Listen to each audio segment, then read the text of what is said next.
Good afternoon. It's time for another episode of the Forget Me Not Village Streamcast. I'm Brian, your host, and we are with Pam Spetta, the founder and energy behind Forget Me Not Village, a dementia care home that is not just on paper anymore. It is officially here in the Roseburg area in Roseburg, and Pam is back from her big trip to Amsterdam. So we get the Hogway report from Pam. Good afternoon. Yeah.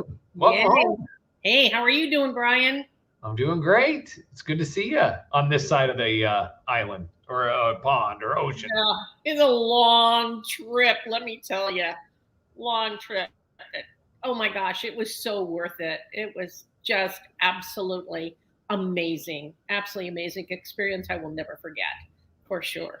Right. Well, we're going to get all into the home and what life looks like in Hogway and those sorts of things. So, talk a little bit to me about how things have been since you've gotten back. You are in the home that you're ready to open not too far away. It looks like quite a bit of progress has gotten done. What's kind of a snapshot of how things are for you right now after Well, you return? yeah, both the apartments are finished and they are rented, and we have a waiting list to come in. Behind my back is the activity room, and what you see, that great big beautiful oak piece back there, is the TV. We have a big screen TV for all kinds of stuff. I'll teach class in there, and we'll have programs together and football or whatever we want to do. Will be in the activity room. So yeah, we're probably within, at the longest, I'm thinking November 1st. The people will actually move in, and we will begin this experiment. Awesome. Wow. Yeah. Yeah. Well, it's an experiment in a sort of way of saying, but after your trip, I know you are just lit. You have a glow about you, Pam, uh, because of the excitement and energy that you've gotten from this trip. I mean, I think we talked about while you were in Amsterdam Yeah. what this does for you, the confidence it gives you that your ideas, not only are they good here, but they wanted those ideas in Amsterdam. They took some of your input, They and did. so you just have a ball of things. Are you kind of like you have 25 things to get to all at once because your head's so full of ideas?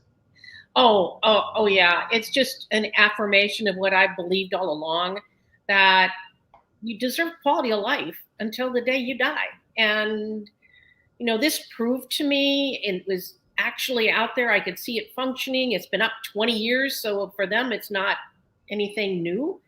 I was so impressed with the quality of care that these people have. And Hogewick only takes severely demented individuals. So that's Parkinson's as well as regular, all the different types of dementia.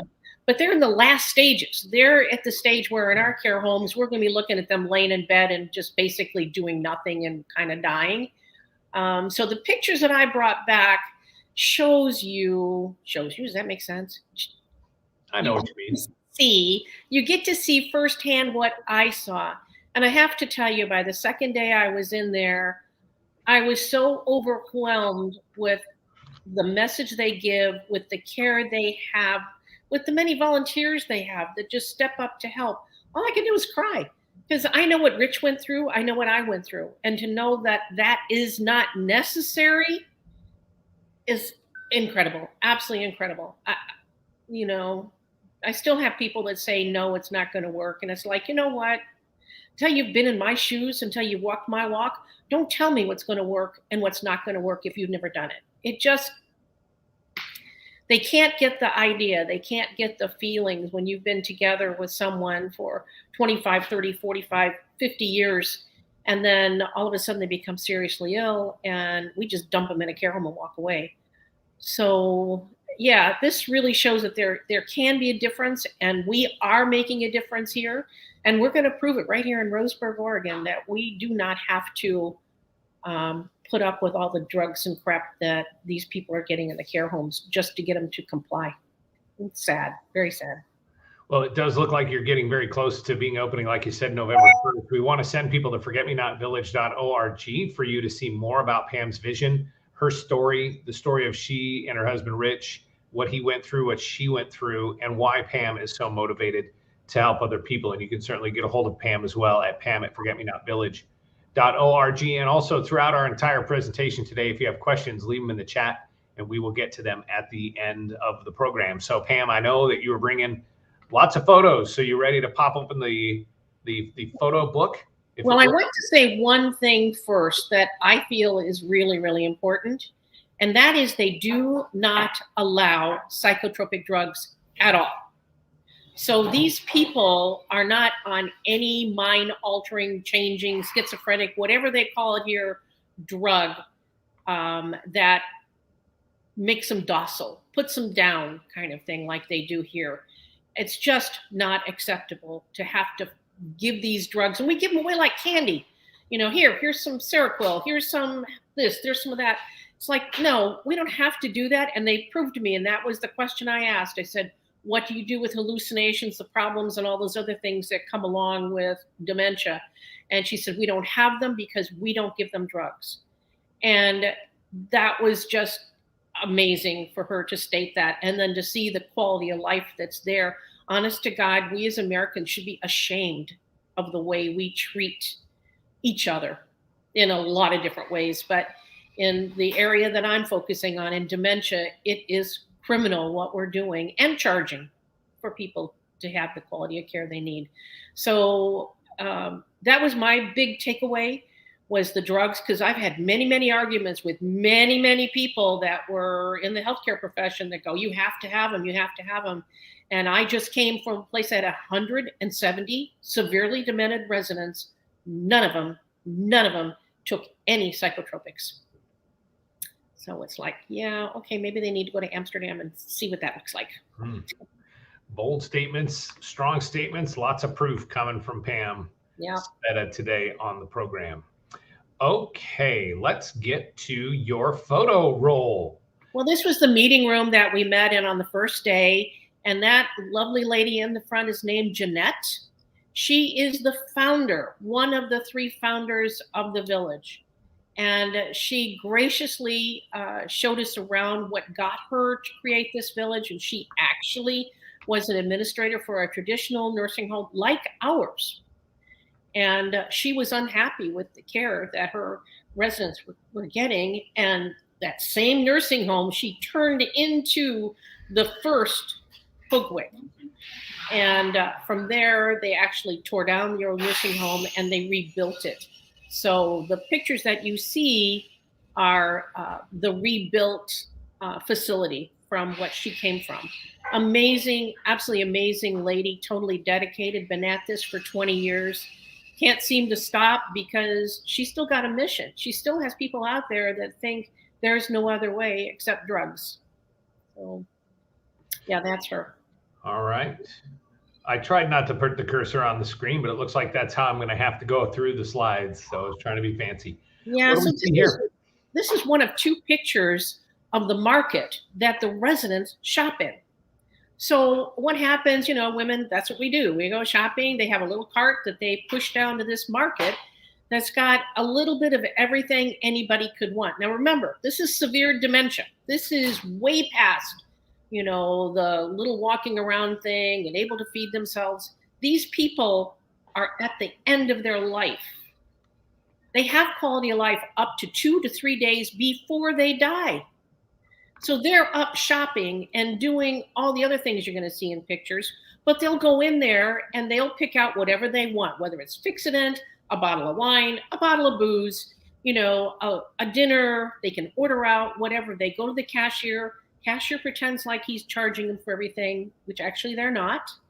And then they take the things home to their room. So it's a natural day for someone with dementia to go socialize, meet with other people, and go shopping. I thoroughly loved the store. It had everything I would ever want, you know, for sure. So that is their little store. So that's paid for by the home and all the things, and they can just take the things they need and go. Yeah. I mean, do other people have access to this? Just the residents in the home. Okay. So like if you were having your family over and you wanted to get a bottle of wine or a little extra dessert or whatever, you just go in there and pick it up. And that's it. It goes on a tab for that particular pod. They're set up in pods, meaning 6 to 7 residents are in one area. And they can socialize with other areas, but that's where they live. So the bill for that then is sent to that particular pod, and then the pod is responsible for paying Hogwick back what the cost of the items are. And this, as you can see, these are the pods.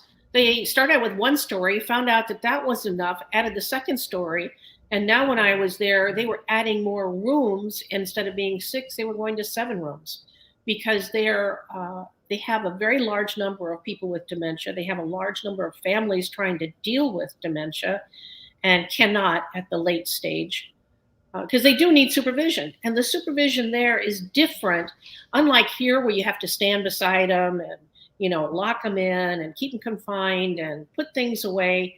Everything continues on as normal in their life as if they were at home.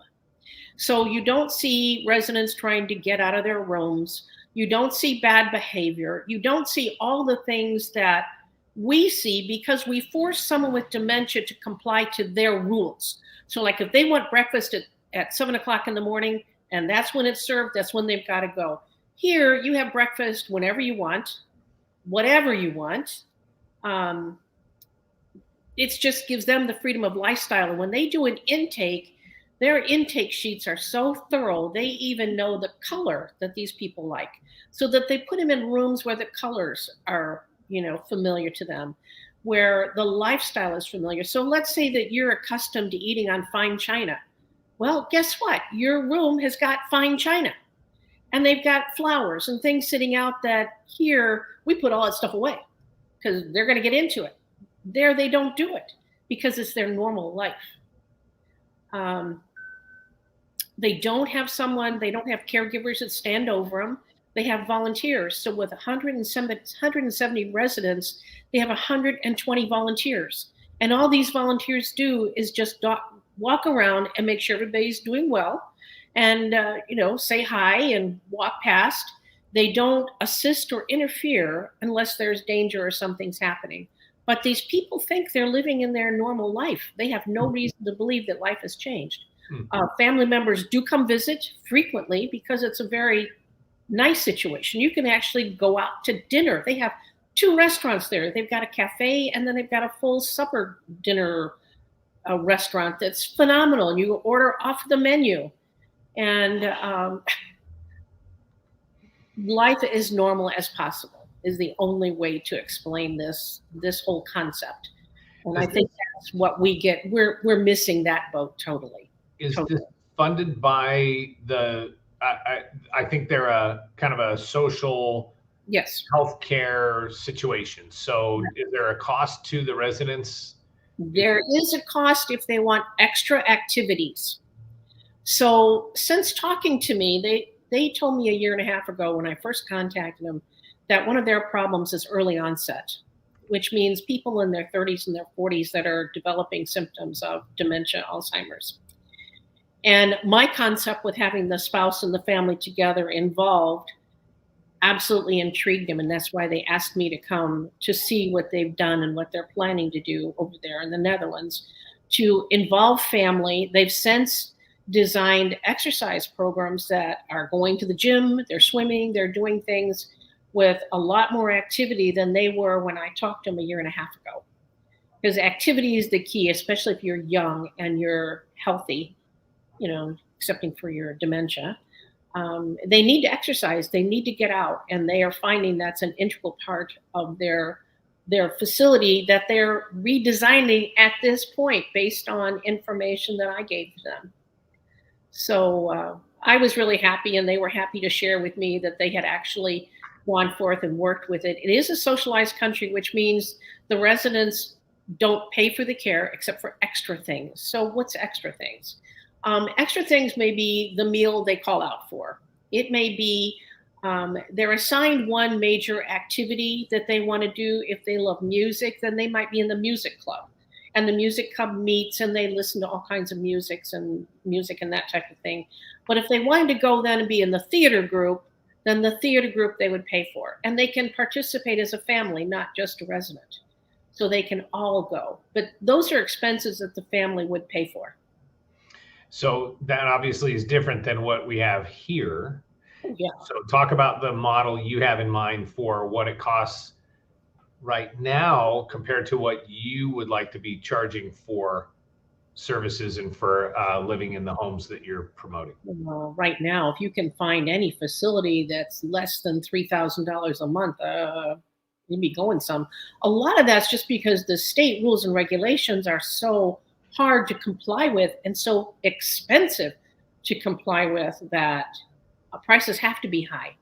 So if you go into a regular facility that is for dementia long-term care, you're looking at starting out at $6,000 a month to start and up. And then you get charged for a little bit of this and a little bit of that. And, like Rich had Lewy body dementia, and his cost would have been, now this is probably 5 years ago, $10,000 a month because of Lewy body, which is hallucinations and violence, which, by the way, is caused by the psychotropics that he was given. So, the cost here is absolutely outrageous. It bankrupts people. It puts them on the Medicaid rolls way too soon in life. And, if you're like me and he's diagnosed at 59, I didn't feel like living on Medicaid the rest of my life. So, that was just out of the question. We were just going to have to deal with it on our own and take care of it. So, yeah, the gentleman standing there in the picture, his name is Dr. James Wright. He is the physician for several nursing homes over in Virginia. And he and I got together because his concept, and he was actually on the podcast before, is the same thing. He believes they need to be outdoors. He believes they need to be functioning as normal as possible. And what an amazing physician, because he looked at it from a doctor's point of view, and we had a little conversation about drugs. And I think I won him over. What can I say? Between what I had to say and what they said in Hoogwick, I think he now realizes that maybe they're not used correctly here, or they shouldn't be used at all. So yeah, that's Dr. Wright. This is looking down on the theater, so you can see the whole house. You never see a gate to outside. These people don't realize they're confined, but of course they are. So you have places for them to sit in the afternoon. There's a fountain there that is a really nice, soothing fountain. But the theater is right there on the premises. This next picture is the cafe that I told you about a little earlier, where you can just go in and buffet style. You can have something to eat. You can have a beer. You can have a drink. You can have a cup of coffee, sitting with your friends and talk or whatever, just like you were in a cafe here in town. For sure. Barber Shop, you need to keep their hair cut, so they have a barber shop, and there's a little barber pole telling people where it is. The international sign for get your hair. International sign, or for surgery, depends how old you are. This is the physical therapy room, where, if they need physical therapy, they will work out there in that room. There wasn't anybody in there the day we were there, but it's not a very big room, so for 170 people to have a room that size was kind of amazing. But they insist on everybody getting out of bed.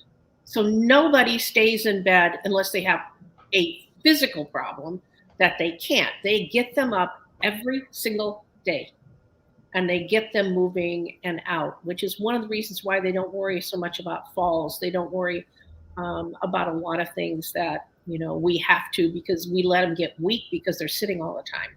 This keeps them up and keeps them active in this facility. This is the activity page. So it's posted once a week of what all activities are going to be out. What's at the show? Is the music club going to meet? Are they going to go to the gym? Are they going to play bingo? Are they going to play cards? Whatever they're going to do, they have it listed on a sheet out in front of the activities room where they can schedule the different things they want to do. So can you imagine here if someone with advanced dementia that's in a care facility goes up to the front desk and says, I want to play bingo tonight? What do you suppose would happen to that question? It's not going to happen. Well, they do. And we know when they play bingo, maybe B1 is B10, not B1. But, they know how to handle that. They know that that instead of arguing with them, that no, it's not B10, it's B1 kind of thing. It doesn't matter as long as they're participating. They still win. They still do the different things they have that you can do with bingo. They have this. Oh, and I'll show. There's another picture of an amazing bicycle. This is the music room. These are all the CDs that the resident can check out and listen to in their room that people have donated through the years. It's quite a set of music and movies and that type of thing that they can check out and use. And the gentleman there, that's Eloy. He is also the founder. So Jeanette and Eloy are the two founders of Hogwick. And I was so privileged to have them give us a personal tour. And I was able to spend some private time with them because I did bring some people with me where we talked about the families and how to interact and what to do. And they're kind of frustrated because like our government doesn't condone, families living together, spouses.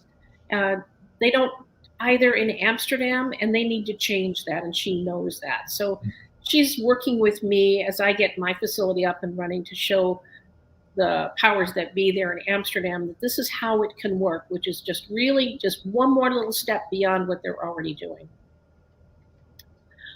This is where they plan their activities. They go in and they literally sit down with someone and they talk about what activities they want to do. Someone with severe dementia, I can't push that enough. These are people that they'll walk around aimlessly in a care home, not doing anything, just walking around in circle, much less asking to be able to go to the gym or go swimming or any one of the many, many other activities that they have. They have cooking classes. They have anything imaginable that you would have in your normal life is there. That's the outside walk where they can walk around. It was raining, and I'll have you know, not one person walked around without a coat on. Now, I'm telling you, they're not supervised like we do them here. They know they put a coat on. It's by the door. They pick the coat up, and they go out and walk. While they're outside walking, they're observed by everybody around. The workers observe them.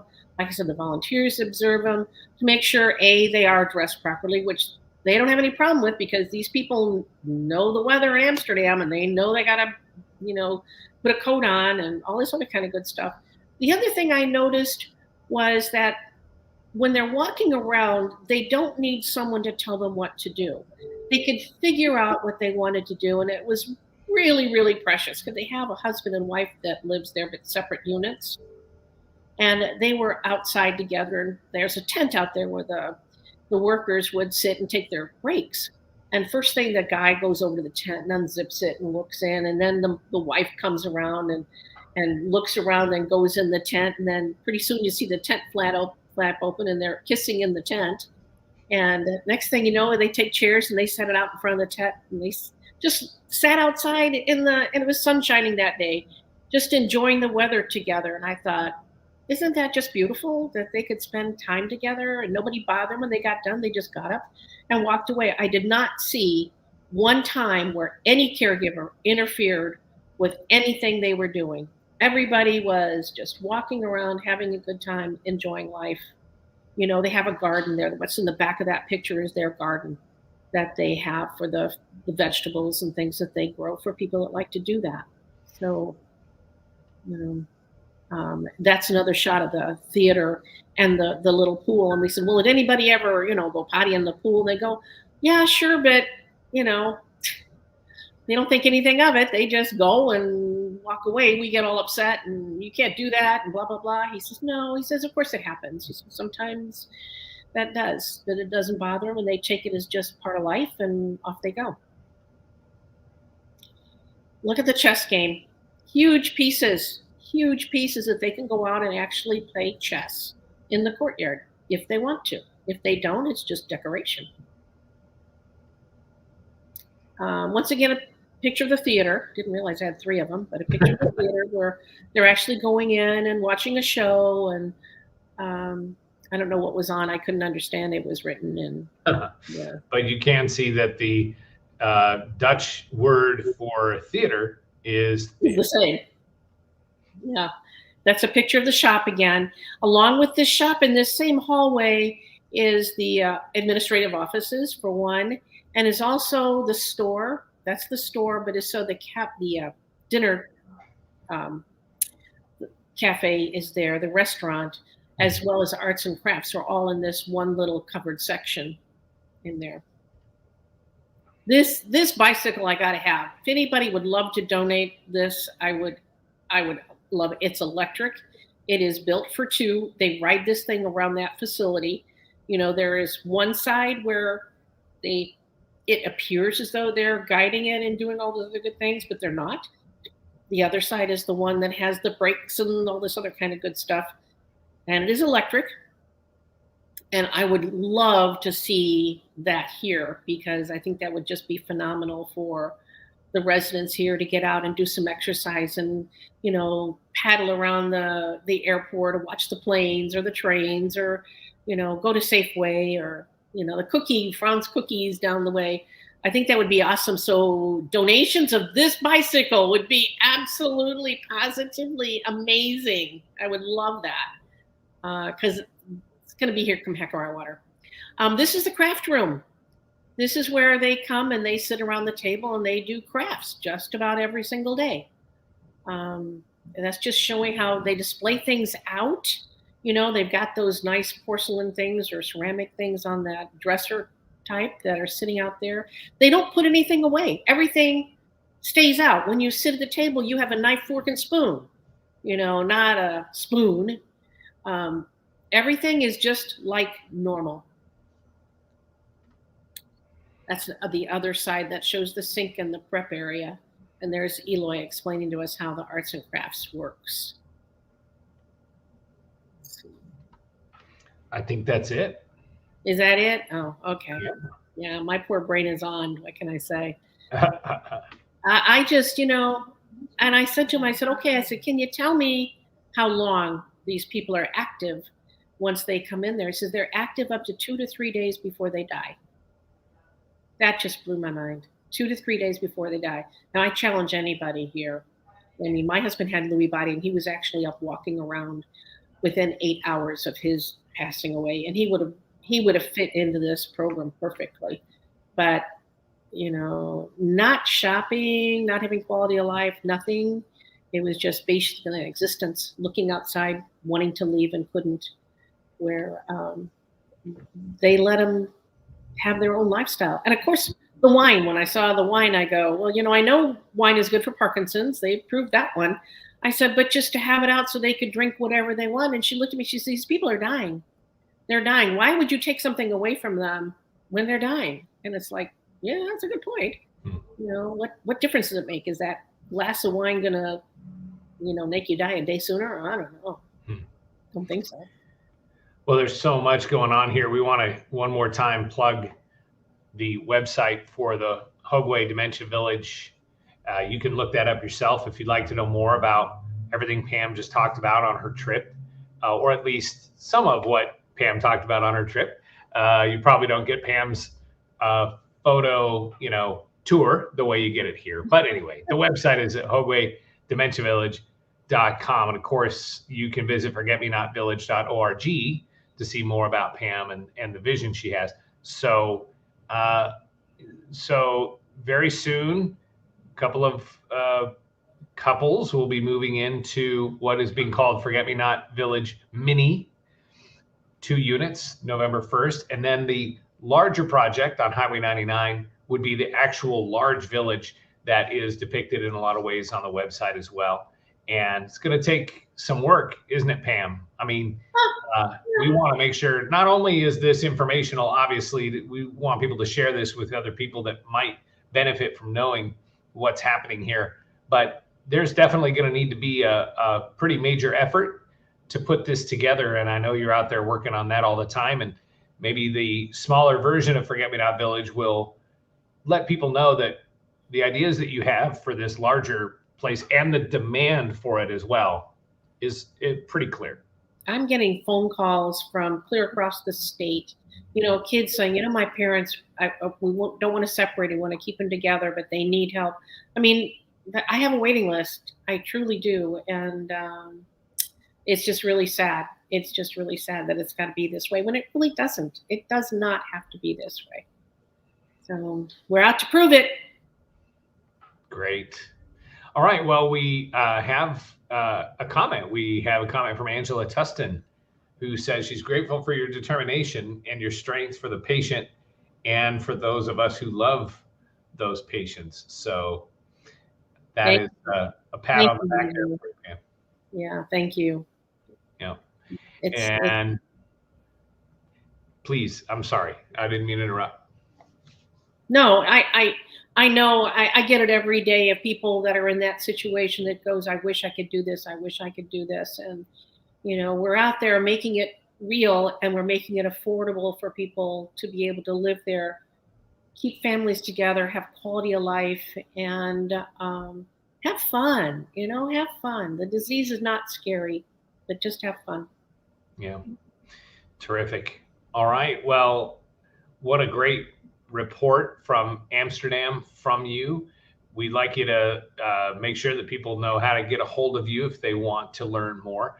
And then we come back on the, here we go, first and third Thursdays.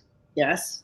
To another Streamcast here as we go live on Facebook and on YouTube. And we just know that there are people out there that love hearing more about what Pam has going on and this concept. And boy, I just feel like since I've known you, you've been confident in the things that you've been talking about as far as care goes. But now all of a sudden you're armed with the knowledge of seeing it work. Yes. I think that's very exciting. It is. It really, really is, to know that it actually has been done in a variation, granted, but it does fortify my beliefs and believe it. Even Jeanette said, she says, even though we've been in this 20 years, even though we've proved this over and over, they still have people that doubt it. Where does that come from? I have no idea. If you see something that's working in front of you, how can you doubt it? I mean, it's there. It's working. Hello, not for everybody, obviously, but it looks to me like a majority of the people sure like it. Yeah. So. Terrific. Any final thoughts as we head off on another Thursday afternoon? Yeah, I've got you on the waiting list, Brian. Oh, I'm on the waiting list? Yeah, you're on the waiting list. All right. Well, hey, I'd love to move in. What the heck? Okay. That's your parting shot for the day? The parting shot is the next podcast. We should actually have residents, and we'll be able to take a tour of what the home looks like. So when you don't live here in Roseburg and can't come see for yourself, you'll be able to see the apartments and the beautiful bathrooms and the gorgeous kitchen and the pool and gym and all the things that will be at the fingertips for the people that live here. It's amazing. Pretty cool. Excellent. Yeah. All right. Well, we'll look forward to it. In the meantime, let folks share this information that you see. Hopefully, if you've come across this today, you can see the other information that's available, not only from forgetmenotVillage.org, but also at the Hogeway Dementia Village that you've seen there as well. And we just love to make sure more people know about what's happening, because we know the demand is out there and it is ever increasing and is great. So, well, Pam, welcome home. We'll see you again in a couple of weeks. Yep. Okay. Bye-bye. Thanks. Bye, Brian.